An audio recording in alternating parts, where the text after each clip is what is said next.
achará o seu valor, excede o de finas joias, o coração do seu marido confia nele. Olá, bom dia, queridas ouvintes e amadas irmãs. Graças ao Senhor, mais um dia de programa Mães Amorosas. Graças a Deus por tudo, né, irmãs? Então, vamos iniciar o programa lendo Provérbios, palavras de sabedoria. Como sempre, todos os dias iniciamos com Provérbios. E hoje, 17 de janeiro, o provérbio diz assim: Filho meu, não se apartem estas coisas dos teus olhos. Guarda a verdadeira sabedoria e o bom siso, porque serão vida para a tua alma e adorno ao teu pescoço. Provérbios 3, 21 até o 22.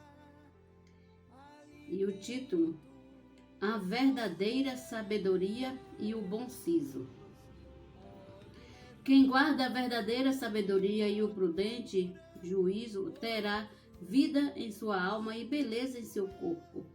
Ele andará seguro no seu caminho e não tropeçará o seu pé. O seu sono será repousante, pois nada temerá ao se deitar. Não temerá o mal súbito, nem as investidas dos malfeitores, porque o Senhor será a sua segurança e guardará os seus pés de serem presos. Provérbios 3, 23 a 26. Todavia os príncipes de Judá preferiram buscar refúgio em Faraó, visto que desceram ao Egito para obter proteção, a confiar no Senhor a verdadeira sabedoria. No fim, eles foram quebrados como se quebra um vaso do oleiro.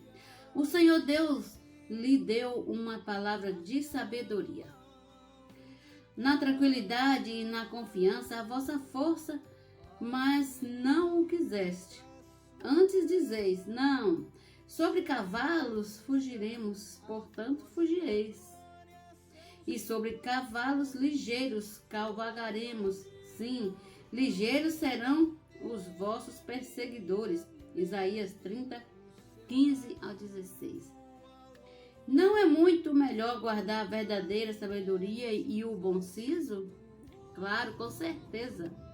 A verdadeira sabedoria e o bom siso. Nós temos que buscar refúgio e sabedoria no Senhor. Bom dia. Alimento diário. Série Vida e Edificação. Autoria: Pedro Dong. Leitura: Luciana da Silva Gomes Caires. Amém, irmãs? Hoje irei ler o alimento diário de sábado da semana 1 e o ler com oração é: Muitos sinais e prodígios eram feitos entre o povo pelas mãos dos apóstolos, e costumavam todos reunir-se de comum acordo no pórtico de Salomão.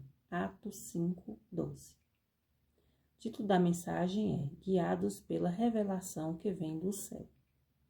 Vimos que todas as dimensões da arca são múltiplas de 3 ou de 5. O número 3 representa o Deus triuno. O número 5 é formado por 4 mais 1. Mas o que significa o número 5? Imagine que você não tivesse os 4 dedos da mão, apenas o dedão. Como conseguiria executar tarefas? Como seguraria um copo, por exemplo? E se tivesse apenas 4 dedos, sem o dedão, também seria difícil realizar as tarefas. Assim, o 5 é o número de responsabilidade. Quando a criatura está conectada ao Deus Criador e coopera com Ele, é capaz de assumir sua responsabilidade. Na linhagem de Caim, algo falta. É como se houvesse apenas 4 e um estivesse ausente. Já na linha de Abel, de Sete e de Enos, este último, o primeiro, a invocar o nome do Senhor. A completude. Temos 1 mais 4. Deus precisa do homem para executar sua obra. Se o homem não lavra o solo, Deus não envia a chuva. Mas, se o homem trabalha, o Senhor envia a chuva. O número 5, portanto, é o número de responsabilidade espiritual do homem diante de Deus. Quando dependemos do Senhor, invocamos seu nome, andamos com ele e seguimos sua palavra, somos capacitados a cumprir a responsabilidade que nos foi confiada. A única janela, a única abertura da arca está no teto.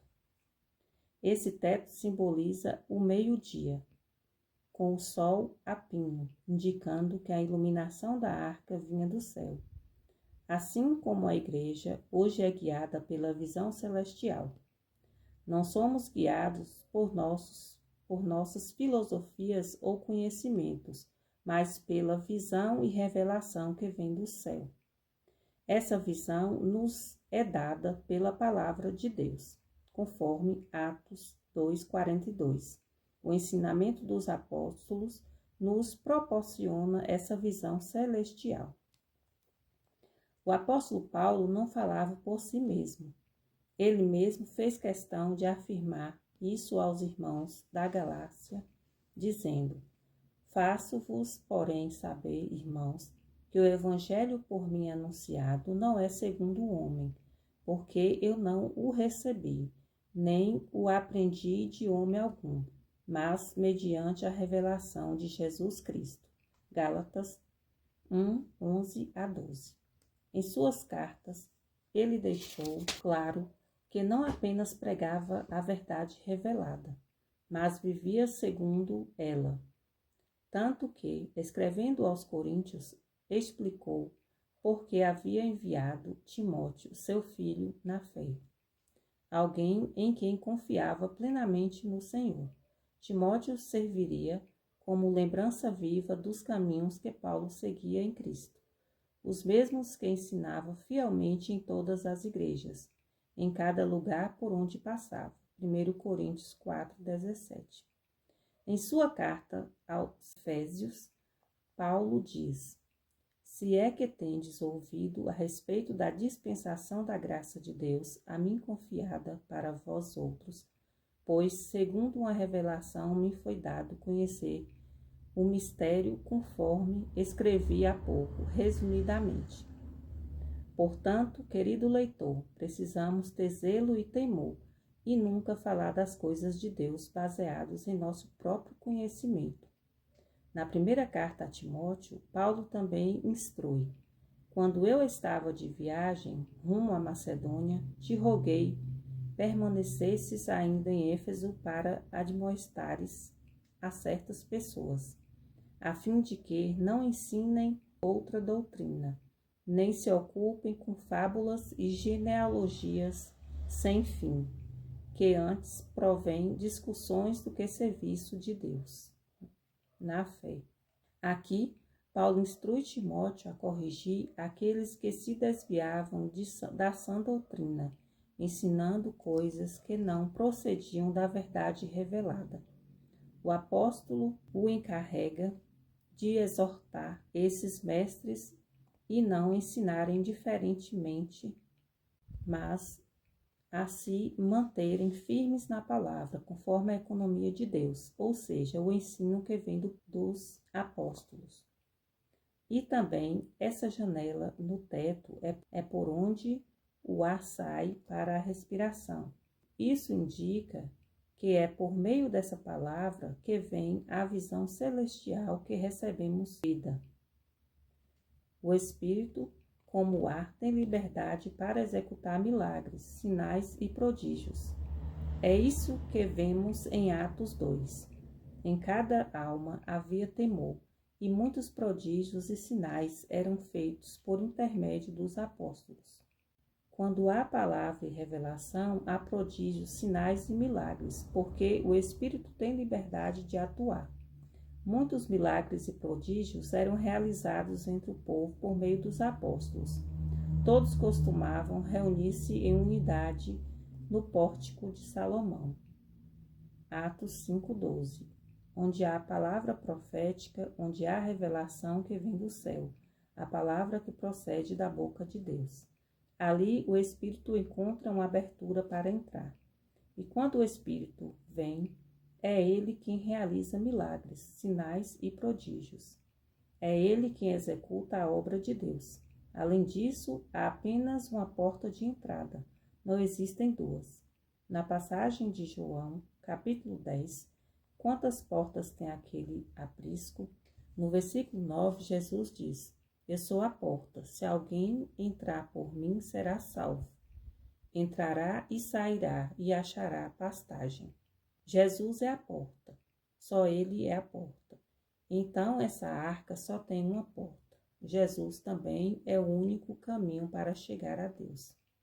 Respondeu-lhe Jesus: Eu sou o caminho e a verdade e a vida. Ninguém vem ao Pai senão por mim. Jesus é a porta e o caminho. Quem entra por ele vai achar o caminho para chegar até o Pai. Os 3 pavimentos da arca representam nossa experiência com Deus. Nossa experiência sempre começa no piso inferior.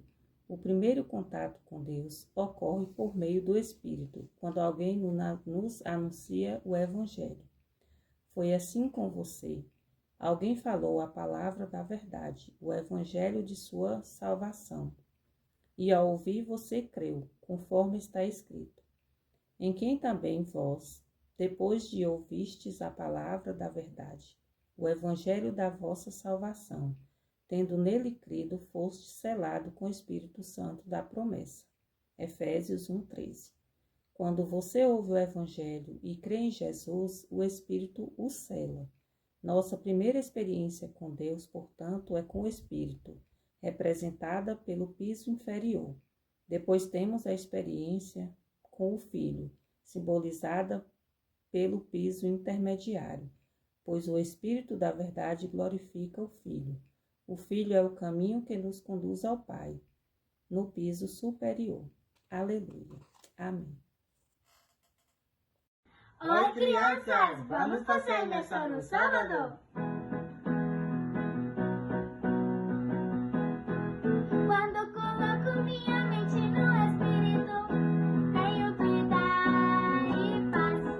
Quando coloco minha mente no Espírito, tenho vida e paz.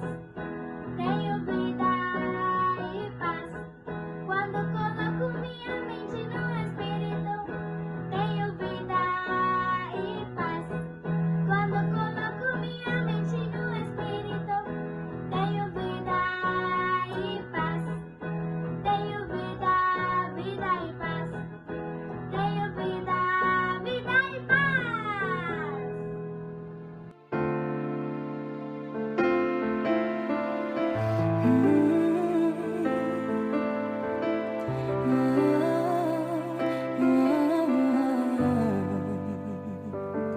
Tua sã palavra chove sobre mim e meu coração se abre para ti.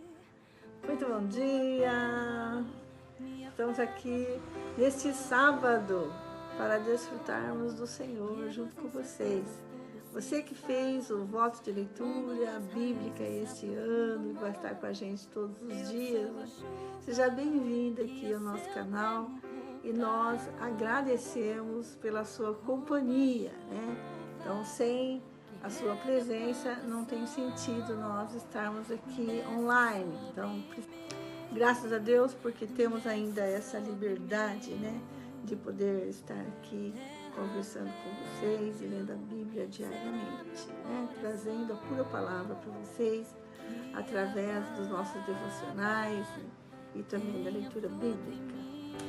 Senhor, nós te agradecemos por esse sábado, mais uma semana que se passou. Senhor, nós tivemos muitas lutas, mas também tivemos muitas vitórias e muitas experiências com o Senhor. Ó Senhor Jesus, que o Senhor ainda continue a falar conosco através da Tua palavra, nos ensinando, nos exortando, nos fazendo sempre voltar ao primeiro amor, Senhor. Geralmente a gente cai porque a gente sai do Espírito, Senhor nos ensina a viver no Espírito para que possamos estar constantemente na sua presença. Amém. Que a palavra possa falar conosco nesta manhã, né? Senhor nunca deixa de falar, não é verdade? E por isso em Apocalipse ele diz, quem tem ouvidos para ouvir, ouça, né? Então, essa é a mensagem que ele dá para todas as igrejas ali em Apocalipse, né? Capítulos 1 e 2, né? Então, sempre no final de cada mensagem, de cada advertência para as igrejas, o Senhor diz, quem tem ouvidos para ouvir, ouça o que o Espírito diz às igrejas, né? Então, o Senhor está falando aí com todos nós, amém? Ontem nós vimos a traição de Simeão e Levi, né? Eles não comunicam ao seu pai Jacó o que eles tencionam fazer, e após Jacó conversar com Amor, o pai de Siquém, ele aguarda os filhos voltarem para que haja uma comunhão entre eles para ver se a filha dele vai ser dada em casamento. Ela é irmã, Diná é irmã de Simeão e Levi. Então Jacó espera que eles voltem para conversarem com eles e verem essa questão do casamento, né, entre Diná e o filho de Amor, Siquém, príncipe Siquém.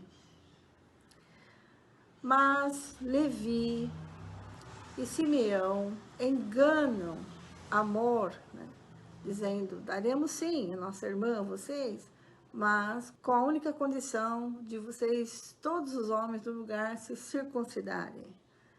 Então, Amor e Siquém conversam com os varões da cidade e todos eles concordam em se circuncidarem para unirem os povos, tomar as esposas deles e dar também suas filhas em casamento e tornarem-se um só povo ali em Siquém, sendo que tudo que pertence a Jacó passaria também a ser dos moradores de Siquém, estariam sendo um só povo. Os moradores de Siquém acharam isso uma grande vantagem, então fizeram a circuncisão.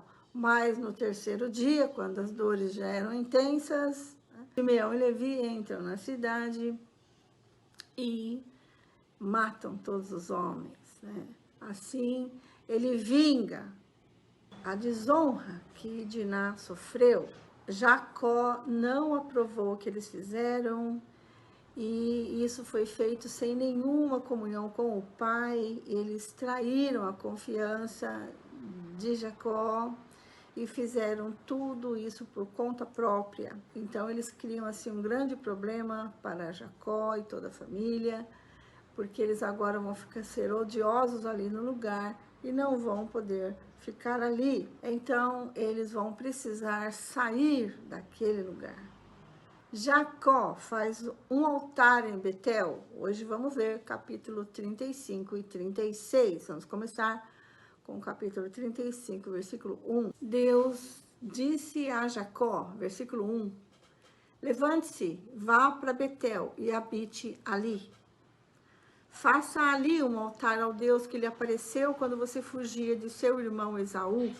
Então Jacó disse à sua família e a todos que estavam com ele, joguem fora os deuses estranhos que há no meio de vocês. Purifiquem-se e troquem de roupa. Vamos nos preparar e ir para Betel. Farei ali um altar ao Deus que me respondeu no dia da minha angústia e me acompanhou no caminho por onde andei. Então deram a Jacó todos os deuses estranhos que tinham irmãos e os argolas que lhes pendiam nas orelhas. E Jacó os escondeu debaixo do carvalho que está junto a Siquém. Quando eles partiram, o terror de Deus invadiu as cidades vizinhas e não perseguiram os filhos de Jacó. Assim, Jacó chegou à Luz, chamada Betel, que fica na terra de Canaã, ele e todo o povo que estava com ele, e edificou ali um altar. E aquele lugar deu o nome de El-Betel, porque ali Deus havia se revelado a ele quando estava fugindo do seu irmão. Foi ali que, em Betel, que ele teve a visão da escada, dos anjos subindo e descendo por ela, né? E quando ele faz uma aliança com Deus. Débora, a ama de Rebeca, morreu e foi sepultada ao pé de Betel, debaixo do carvalho, que se chama Alon-Bacute. Versículo 9. Depois que Jacó havia retornado de Padã-Arã, Deus lhe apareceu outra vez e o abençoou. Deus disse a ele: você se chama Jacó, mas o seu nome não será mais Jacó, o seu nome será Israel. E lhe deu o nome de Israel. E disse-lhe mais: eu sou o Deus Todo-Poderoso. Seja fecundo e multiplique-se. Uma nação e multidão de nações sairão de você, e reis procederão de você. A terra que dei a Abraão e a Isaque, darei também a você, e depois de você a sua descendência. E Deus se retirou dele, levando-se do lugar onde lhe havia falado. Então Jacó pôs uma coluna de pedra no lugar onde Deus havia falado com ele e derramou uma libação e azeite sobre ela. Ao lugar onde Deus lhe havia falado, Jacó deu o nome de Betel. O nascimento de Benjamim e a morte de Raquel. Versículo 16. Partiram de Betel e, havendo ainda pequena distância para chegar a Efrata, Raquel deu à luz um filho, num parto que foi muito difícil. Em meio às dores, a parteira disse a Raquel: não tenha medo, pois você ainda terá este filho. Ao sair-lhe a alma, porque morreu, deu ao filho o nome de Benoni, mas seu pai lhe chamou Benjamim. Assim Raquel morreu e foi sepultada no caminho de Efrata, que é Belém. Jacó levantou uma coluna sobre a sepultura de Raquel. Essa é a coluna da sepultura de Raquel até o dia de hoje. Então Israel partiu e armou a sua tenda além da torre de Éder. Descendentes de Israel. Versículo 22. E aconteceu que, habitando Israel naquela terra, Ruben foi e se deitou com Bila, concubina de seu pai. E Israel ficou sabendo disso. Eram 12 os filhos de Israel. Ruben, o primogênito de Jacó. Simeão, Levi, Judá, Issacar, Zebulon, filhos de Lia. José e Benjamim, filhos de Raquel. Dan e Naftali, filhos de Bila, servo de Raquel. E Gade e Azer, filhos de Zilpa, serva de Lia. São esses os filhos de Jacó que lhe nasceram em Padã-Arã. A morte de Isaque. Jacó veio a Isaque, seu pai, a Manre, a Quiriate-Arba, que é Hebrom, onde peregrinaram Abraão e Isaque. Os dias da vida de Isaque foram 180 anos. Após uma longa velhice, Isaque expirou e morreu, sendo reunido ao seu povo. Esaú e Jacó, seus filhos, o sepultaram. Descendentes de Esaú, capítulo 36, versículo 1. São estes os descendentes de Esaú, que é Edom. Esaú tomou por mulheres dentre as filhas de Canaã Ada, filha de Elon, Eteu, Oolibama, filha de Aná, filha de Zibeão, Eveu, e Basemate, filha de Ismael, irmã de Nebaiote. De Ada teve Esaú um filho chamado Elifaz, e de Basemate lhe nasceu Reuel. A Oolibama nasceu Jeús, Jalão e Corá. Esses são os filhos de Esaú que lhe nasceram na terra de Canaã. Esaú tomou as suas mulheres e os seus filhos e suas filhas, todas as pessoas da sua casa, o seu rebanho, todo o seu gado, todos os bens, tudo que havia adquirido na terra de Canaã, e os levou para outra terra, longe de seu irmão Jacó, porque os bens deles eram muitos para habitarem juntos, e a terra de suas peregrinações não os podia sustentar por causa do seu gado.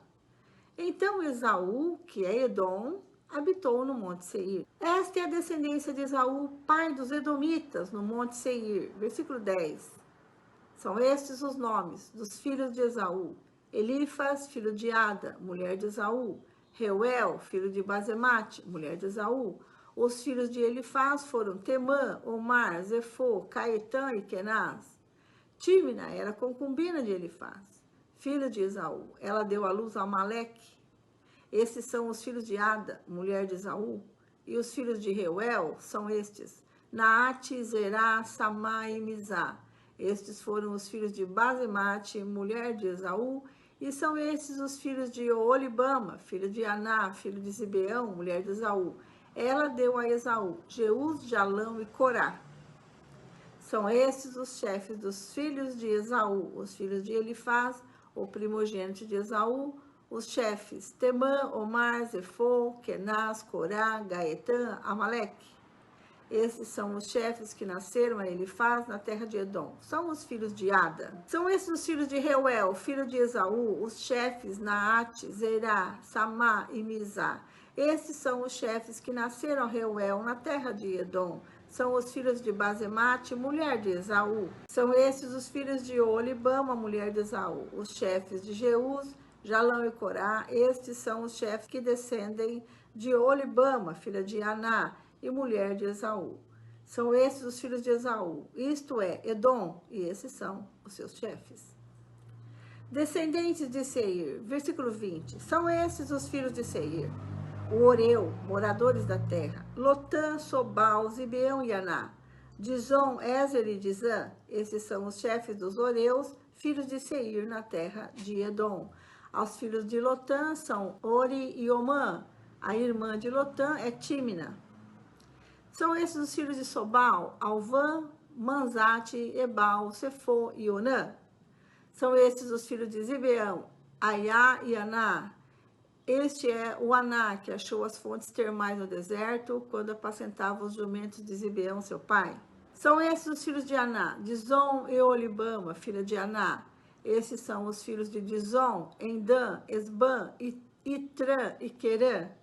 São esses os filhos de Ézer, Bilã, Zaavã e Acã. São esses os filhos de Dizã. Esses são os chefes dos Oreus na terra de Seir, reis e chefes de Edom. Versículo 31.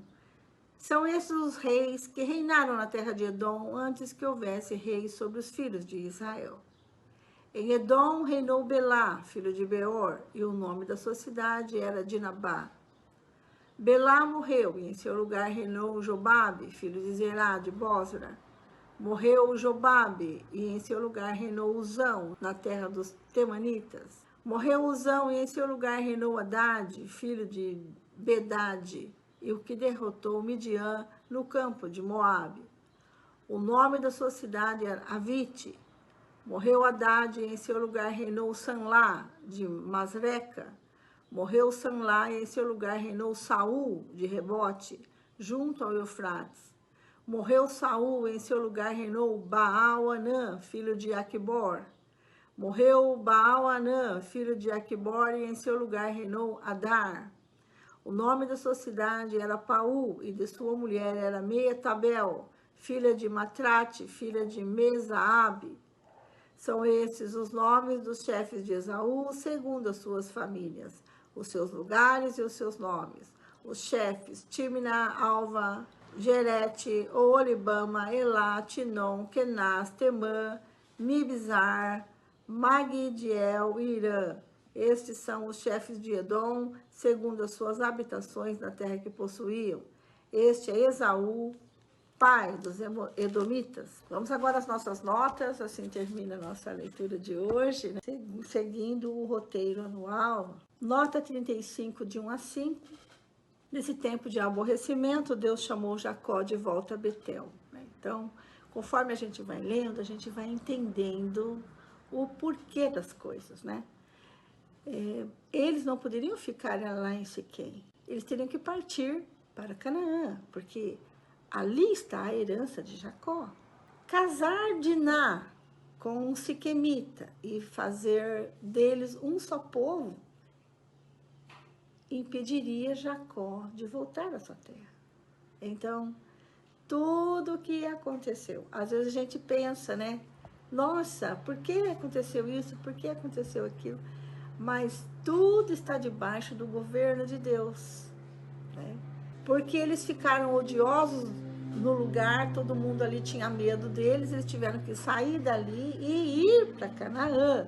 Como que nós vemos que o Senhor está dirigindo todas as coisas? Quando o Senhor aparece e fala com ele, né? Então, tudo está debaixo da soberania do Senhor. O Senhor não queria que ele ficasse lá em Siquém. Obviamente, não havia necessidade de matar todos os homens e fazer o que Levi fez, né? Não havia essa necessidade. Mas, de qualquer forma, a vontade do Senhor prevaleceu. E o Senhor vem, então, dar uma direção para Jacó, né? Porque numa situação tão difícil como esta, Jacó ficou sem saber o que fazer. Então, o Senhor aparece para ele e lhe dá a direção. Nesse tempo de aborrecimento, Deus chamou Jacó de volta a Betel, o lugar onde ele inicialmente se encontrara com Deus.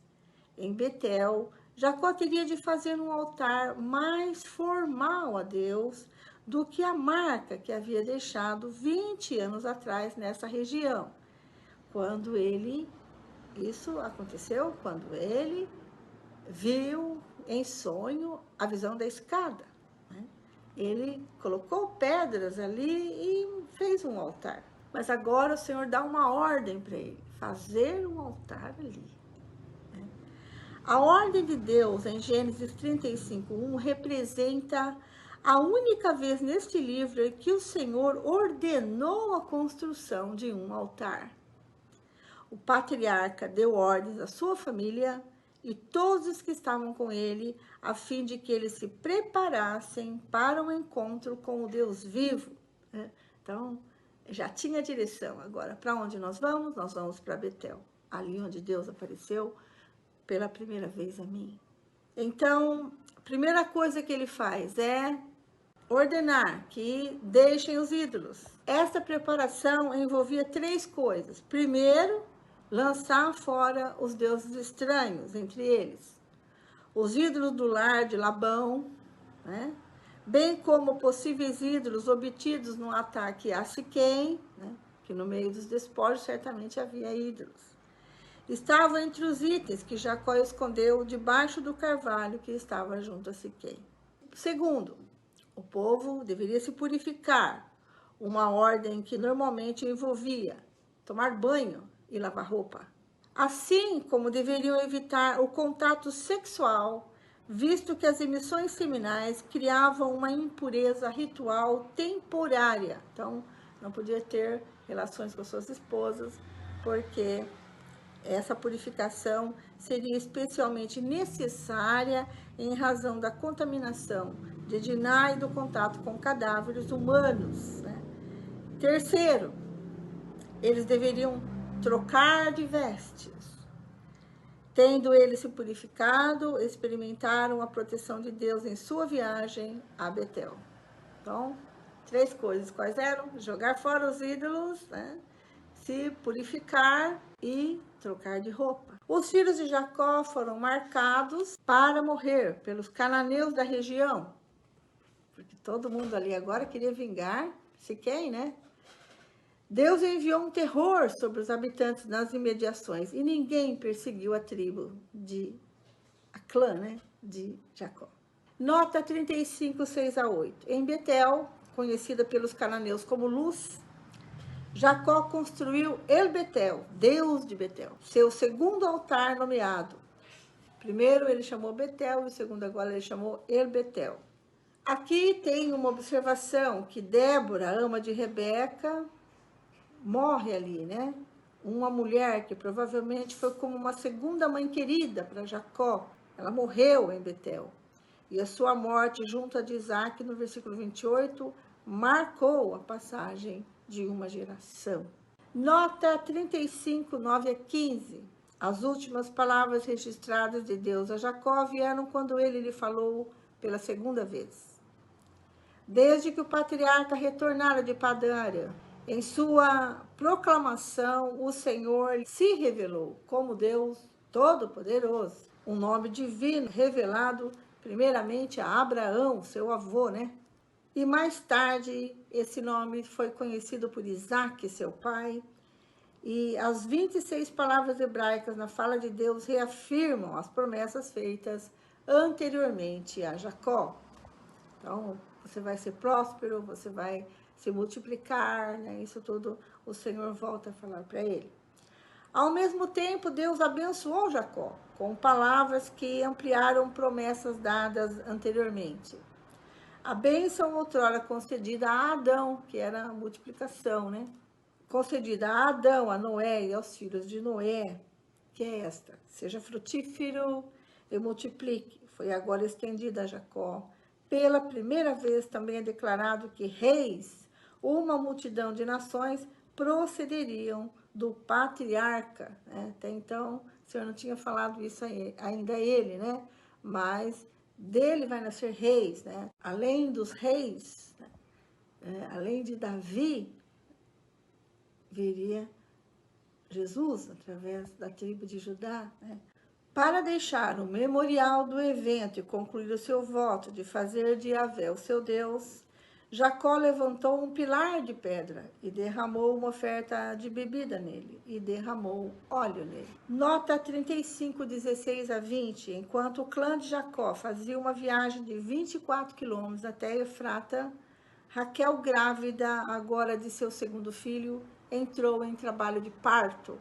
Enquanto seu filho nascia, ela aparentemente começou a sangrar de maneira descontrolada, uma ocorrência que mata aproximadamente entre 200 mães em muitas nações africanas, mesmo hoje em dia, né, na atualidade. Antes de morrer, ela chamou seu nome Benoni, que significa filho da minha aflição.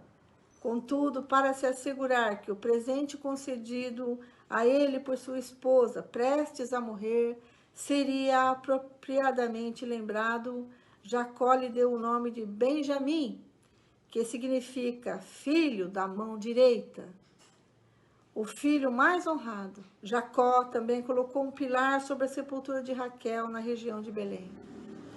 Pessoas que hoje visitam Israel podem ainda conhecer o local tradicional do túmulo de Raquel. Nota 21, 22. O caráter repulsivo de outro filho de Jacó. Desta vez, seu primogênito Ruben, filho de Lia. Foi revelado além da Torre de Éder, um local situado provavelmente ao sul de Belém. Ruben se deitou com Bila, a mãe de seus meio-irmãos, Dan e Naftali. Ao fazer isso, Ruben estava afirmando seu direito de tomar o lugar do seu pai como líder do grupo e talvez buscando se vingar da esquiva de Jacó, a sua mãe. Seu pai soube disso e mais tarde amaldiçoou Ruben por essa desonra. Nota 35, 23 a 26. Com o nascimento de Benjamim, o grupo da descendência de Jacó estava agora completo. Essa seção relaciona os 12 filhos do patriarca durante o seu tempo em Padã Arã e, no caso de Benjamim, após o seu retorno a Canaã. Os filhos são listados de acordo com a mãe deles e não na ordem do seu nascimento. As mães são listadas cronologicamente na ordem de sua ligação com Jacó. Jacó deslocou sua família para ficar com seu pai Isaque, que vivia próximo ao túmulo da família em Manre, na vizinhança de Hebrom.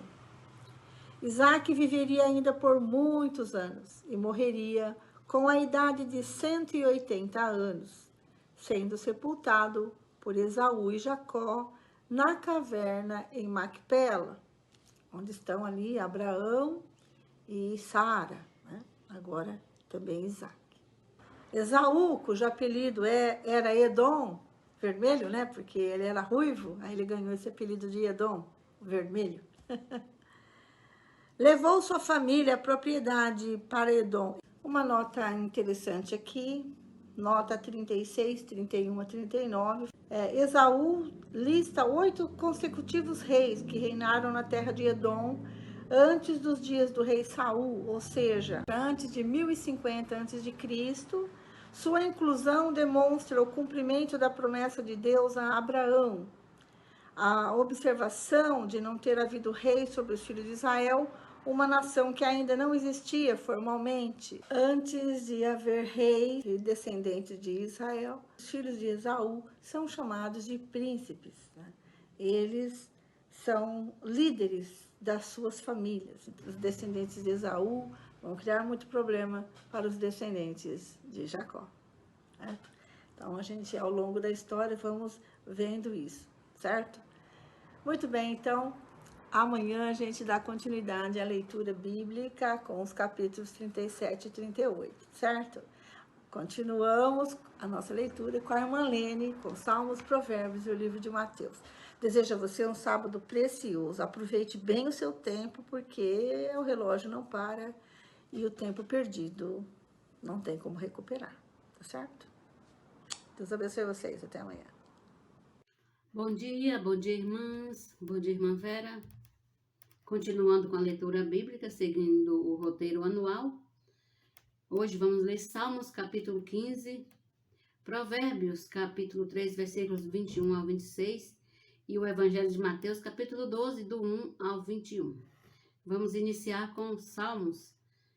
O que Deus espera do seu povo. É um salmo de Davi.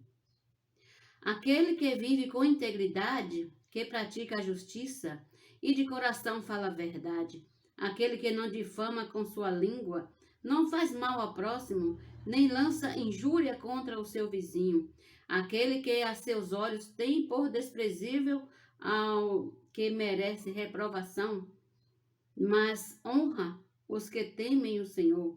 Aquele que jura e cumpre o que prometeu, mesmo com prejuízo próprio. Aquele que não empresta o seu dinheiro com usura, nem aceita suborno contra o inocente.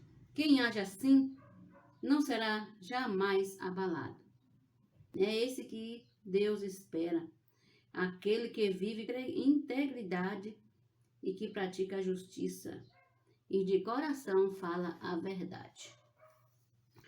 Agora vamos ler Provérbios, capítulo 3, versículos 21 ao 26, que fala: Meu filho, que estas coisas não se afastem dos teus olhos, guarde a verdadeira sabedoria e o discernimento, porque serão vida para a sua alma e enfeite para o seu pescoço.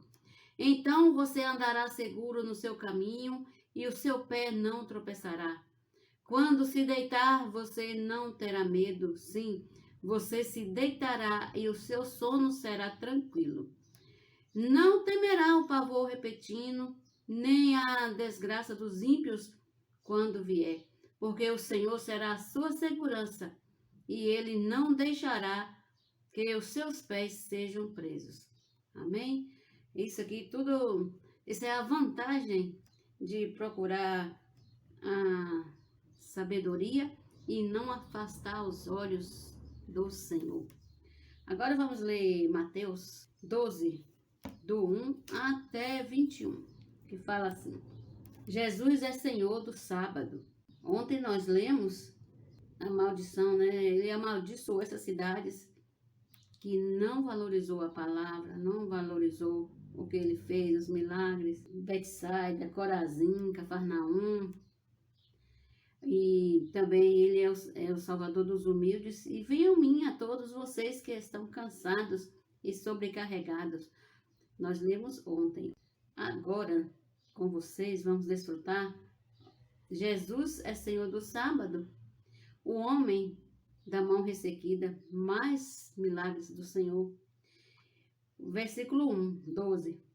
Por aquele tempo, num sábado, Jesus passou pelas searas. Estando os seus discípulos com fome, começaram a colher espigas e a comer.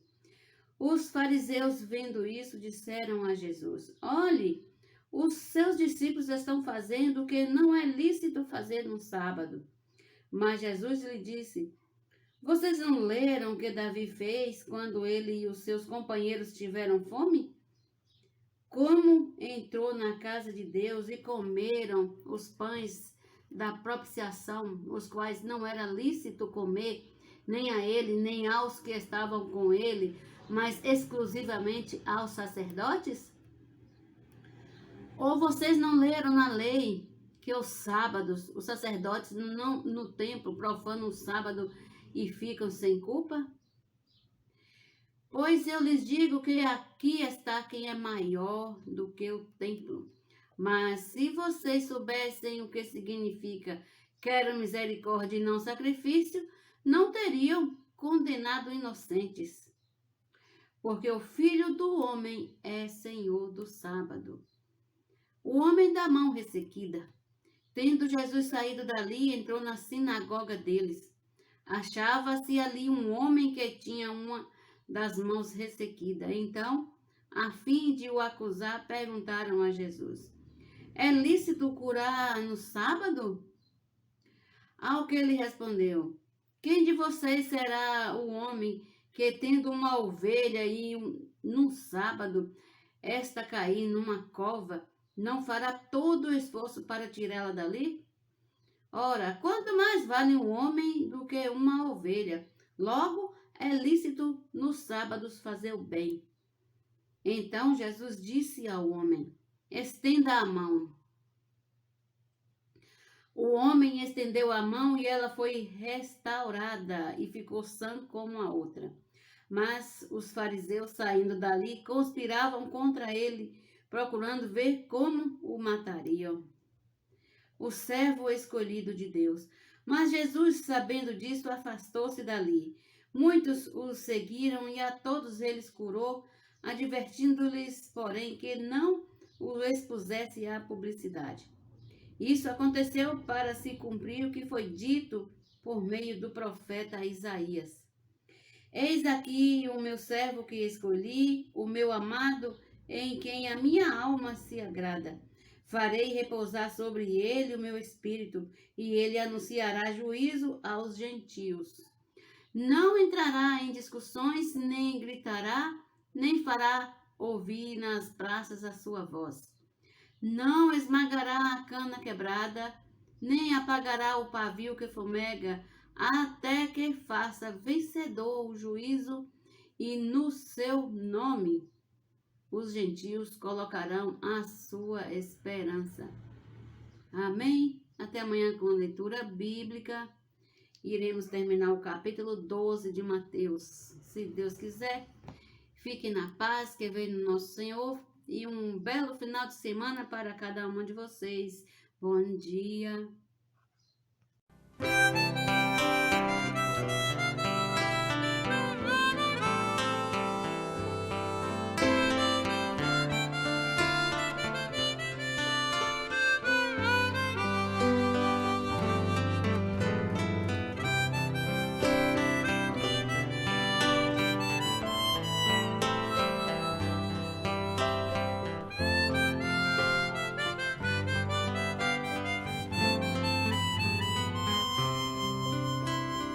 Oh, profundidade da riqueza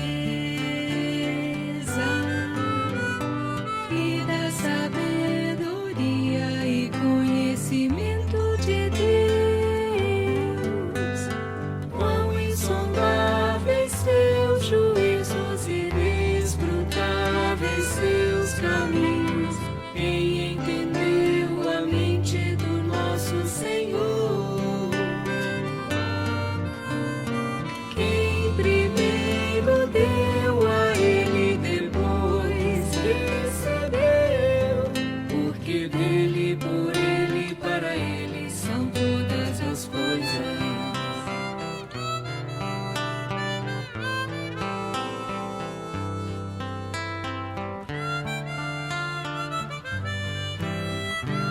Oh, profundidade da riqueza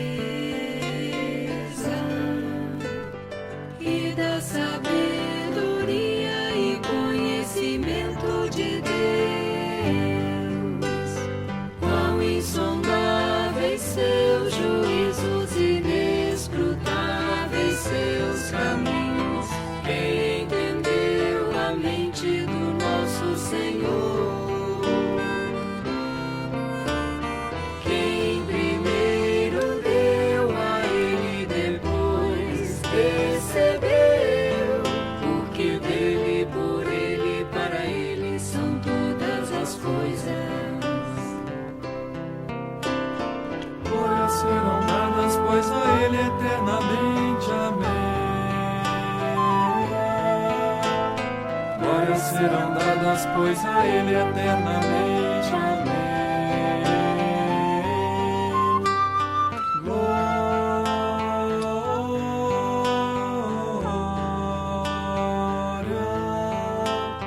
Glória serão dadas, pois a Ele eternamente. Amém.